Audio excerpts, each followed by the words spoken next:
many people do simply awful things out of sincere religious belief, really because they believe that this is what God wants them to do, going all the way back to Abraham being willing to sacrifice Isaac because God told him to do that.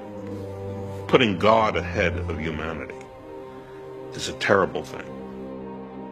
An awful lot of people also believe it doesn't matter whether it's true, you have to be religious because that will guarantee good behavior. I don't see religion as actually inspiring moral behavior. You very often hear people say, well, these people who blow themselves up for some religious reason, that they're not really religious, that real religion doesn't involve that kind of behavior.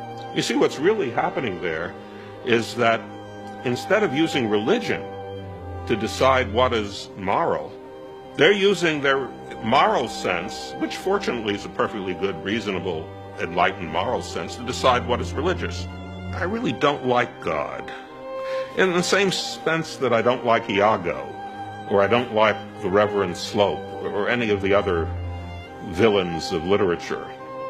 The God of traditional Judaism and Christianity and Islam seems to me a terrible character.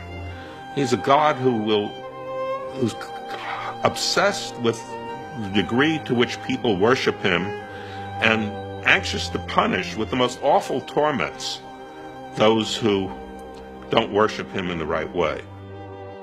He's a terrible character. I don't like him. I have a friend, or had a friend, now dead, Abdus Salam, a very devout Muslim, who was trying to bring science into the universities in the Gulf states. And he told me that he had a terrible time because although they were very receptive to technology, they felt that science would be a corrosive to religious belief, and they were worried about it. But damn it, I think they were right. It is corrosive of religious belief, and it's a good thing too.